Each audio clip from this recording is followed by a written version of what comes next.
Hello everybody, in Module 2, I discuss feedback effects. Module 2 has 3 lessons. Today we're focused on Lesson 3, how feedback effects generate asymmetric trading on private information.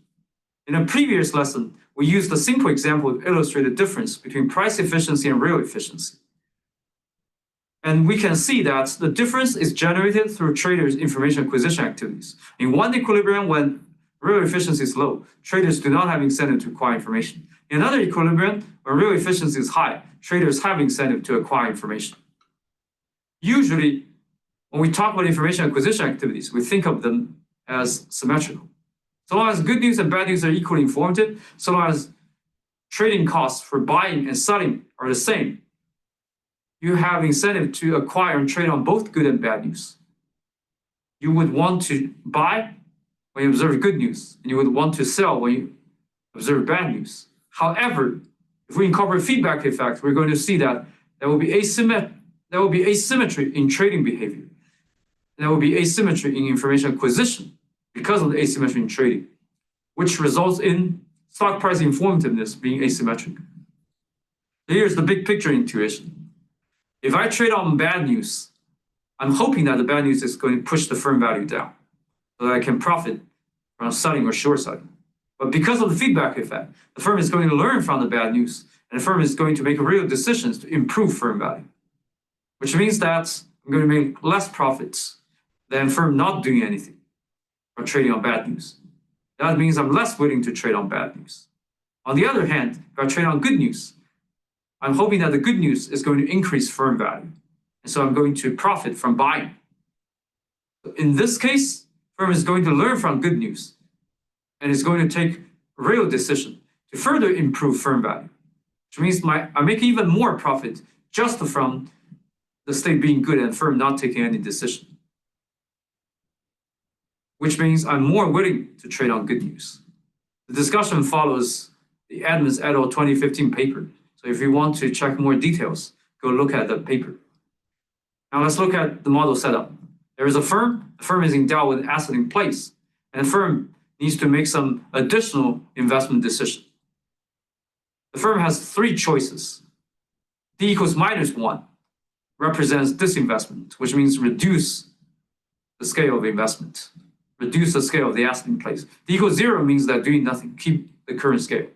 D equals 1 means the firm is going to make further investments. And we assume that when D is not 0, the firm incurs an adjustment cost. The value of the firm is going to be determined by the firm's real decision, as well as some exogenous underlying states. The firm does not know about the state. The firm would want to learn from the state. The firm only knows a priori, the probability that the state is H is 1/2. Now let's look at the firm value. If the firm does nothing, D equals 0, then when the state is H, the firm's value is RH. When the underlying state is L, the firm's value is RL. RH is bigger than RL. Now, if the firm chooses D equals 1, then when the state is high, the firm value is boosted from RH to RH plus X minus C. However, if the state is L, then the firm value is even lower than RL. It's RL minus X minus C. Similarly, if the firm chooses D equals -1, then when the state is H, the firm's value is smaller than RH. It's RH minus X minus C. However, when the state is L, the firm's value is boosted from RL to RL plus X minus C. Intuitively, it means that the firm's investment has to match with the underlying state. If the state is H, it's better to invest. If the state is L, it's better to disinvest. The assumptions on V imply that information is less useful the lower the level of investment. This also contributes to the results that trading on bad news generates less profits, because bad news typically means that the level of investment is low and information becomes less useful. In addition, we know that VH1 is bigger than VH0, and VL minus 1 is bigger than VL0, and VH minus 1 is smaller than VH0. However, we don't know whether VH minus 1 or VL minus 1 is bigger. So when you make a disinvestment decision, and it matches the states, whether you get a higher value than if you make the disinvestment decision, but the underlying state is high. We focus on the case when the underlying state is more important than the disinvestment decision is correctly made.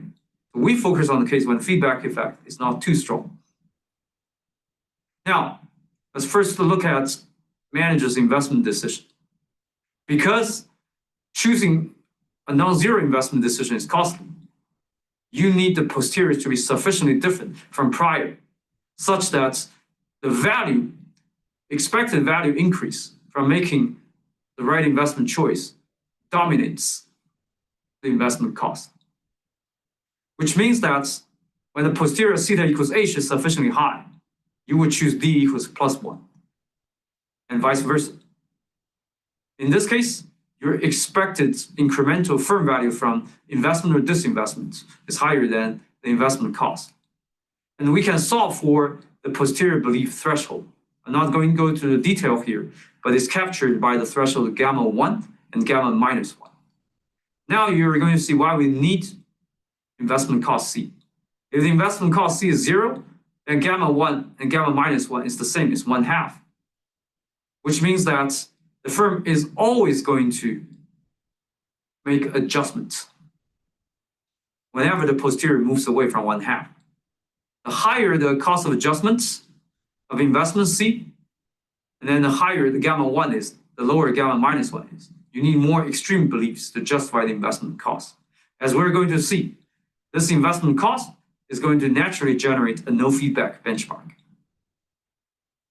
Now, let's look at the financial markets.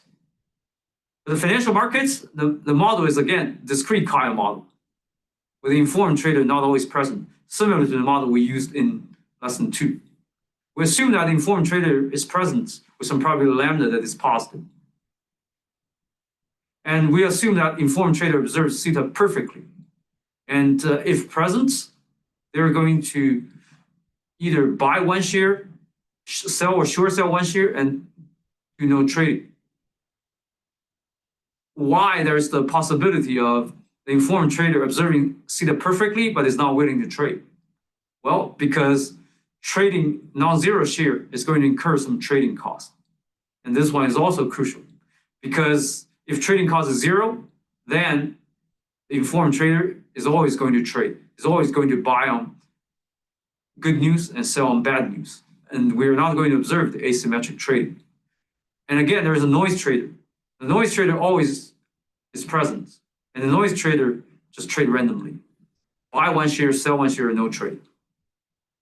And again, market maker observes the total order flow, which spans from -2 to 2. And the market maker sets price is expected value of V conditional on the order flow. However, note that here, the price formation is more complicated than the traditional Kyle setting that we discussed in modules 5 and 6 of lesson 1, because now we have to incorporate feedback effect. So V is going to depend on the firm's decision. But because firm learns from prices, so the firm's investment decision is going to in turn depend on what information the firm can learn from the stock price, or equivalently, the order flow. So let's first look at the no feedback benchmark. When lambda is too small, which means that the probability that the informed trader being present is too small. The information containing prices is too small. So it's not enough to change the posteriors by much. And so in this case, the firm is not going to make investment decision for certain order flow because of the investment adjustment cost. So for those order flows, the firm is always going to choose D equals 0, which is equivalent to no feedback. Which order flows? -1, 0, and 1. Why? Because -2 and +2 is fully revealing. When it's -2, it's perfectly informative that there is a negatively informed trader. When it's +2, it is perfectly informative. There's a positively informed trader. So in those cases, the firm always learns from prices. It's only in the middle, then when you're not sure that those order flow comes from informed trader or noise trader, then you need to think about. So how would the trader be trading? Well, we have the results, which is perhaps not very surprising. When the trading cost is too small, trader always trade on both directions. When trading cost is too large, the trader is not going to trade in either direction. If the trading cost is in the middle, actually there are two equilibrium. Trading only on good news, but not on bad news. And trading only on bad news, but not on good news. So how do I arrive at those strategies? So here is the basic solution strategy. We're not going to go into details here. First, you need to conjecture the trader's trading strategy. And then use Bayes' rule to calculate price as a function of order flow. Because V depends on theta, and theta is going to be an exogenous variable. And based on the price, you can calculate traders' expected profits. And then you make sure that the trading cost is in the appropriate range to support those strategies.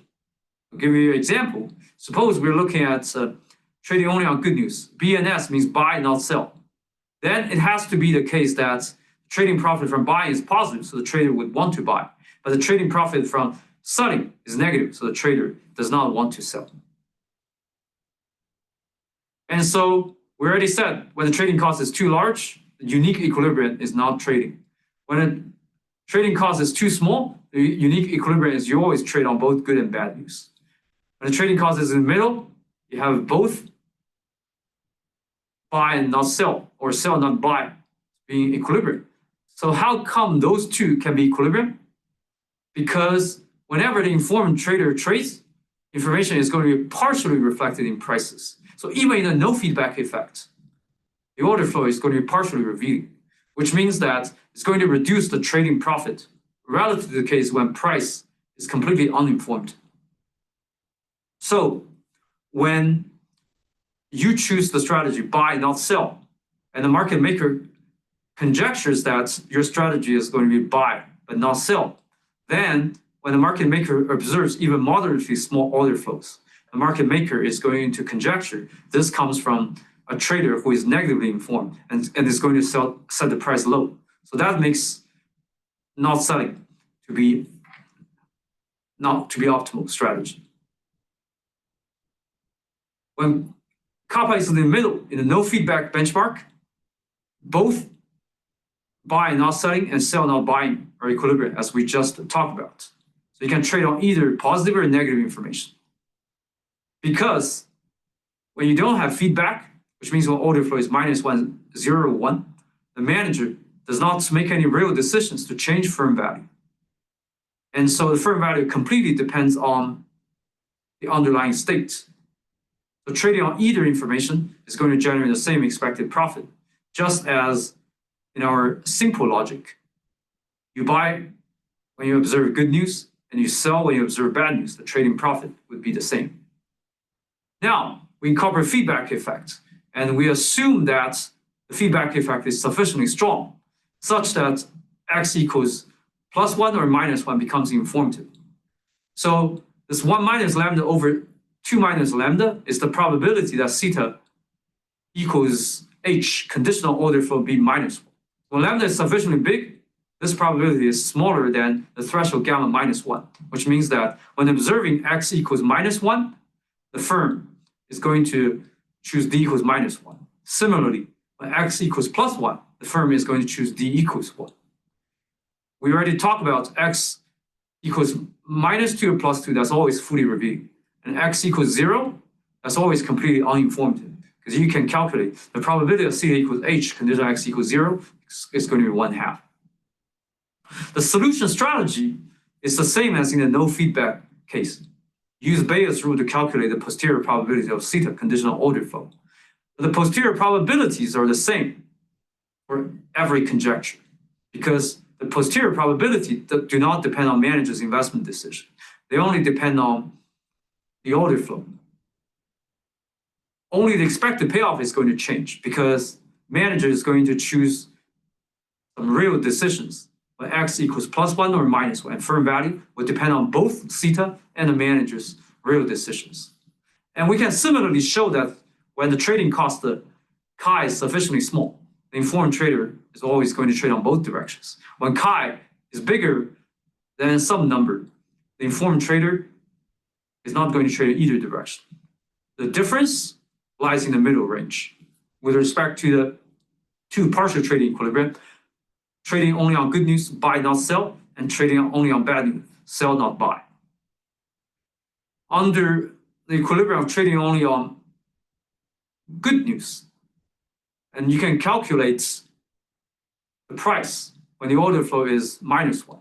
This is different from the no feedback case because the manager is going to choose D equals -1 when X equals -1, which means that when the underlying state is H, the firm value will be RH minus X minus C, will be lower than RH. When the underlying state is L, firm value is going to improve. And we can show here that buy, not selling, would be an equilibrium for the whole range between the threshold below which the trader will always trade and the threshold above which the trader would never trade. So we can actually show here that because buying, not selling, will be the equilibrium over the whole range. So with feedback effect, buying, not selling is more likely to be equilibrium. And so here is the intuition. When you incorporate feedback effect, you increase expected profit from trading on good news because firms are going to learn from good news and is going to take decision that is going to increase expected firm value, makes trading on good news more profit. But it's going to reduce the expected profit from trading on negative news because firms are going to make decisions to improve their value. As you're going to see in this expression, when C equals L, firm makes real decisions that is going to improve their value. So that makes deviating to selling even less attractive with feedback. That makes not selling even more attractive. So buying, not selling is going to be more likely to be in equilibrium with feedback effect. Under selling, not buying, you can actually calculate the order flow when X equals +1. The manager is going to choose D equals +1, which means that when C equals H, it's going to improve firm value. When C equals L, it's going to reduce further firm's value from XL. And we can show here that selling, not buying, can be equilibrium when the trading cost is below the threshold above which there will be no trade, above some threshold called chi SMB. And we can show that chi SMB is bigger than the threshold in the no feedback range, which means that with feedback, selling, not buying, is less likely to be in equilibrium. And it's possible that chi SMB could be bigger than chi NT. So in that case, SMB is not going to be in equilibrium. And again, intuition is what we have been talking about. For negative news, firms make decisions to improve their value, reducing the value from selling. Whereas firm is going to make decisions that improve their value when they're observing a positive order flow. And that makes deviating to buying even more attractive. That makes selling, not buying, to be even less likely to be in equilibrium. So to conclude, feedback effect causes asymmetric trading, making trading on good news, B and S, more likely, and making trading on bad news, S and B, less likely. Again, the big picture intuition is because investment adjustments from learning from stock prices, whether you choose D equals +1 or -1, always increases firm value. So that means for trading on positive information, it's going to be even better because it further increases the trading profit. But for trading on negative information, it's going to make it worse. And that generates the asymmetry in trading on positive versus negative information. And that's going to result in asymmetry information acquisition on positive versus negative information. And that's going to result in price being more informative about good news, but less informative about bad news. In the next lesson, we're going to see how feedback effects can result in uninformed traders choosing to short selling, but not buy. So again, this is an example of an asymmetric trading strategy. But this is for uninformed traders, not informed traders. If you want to test your understanding for this lesson, again, you can click on the link for a review quiz. Thank you very much.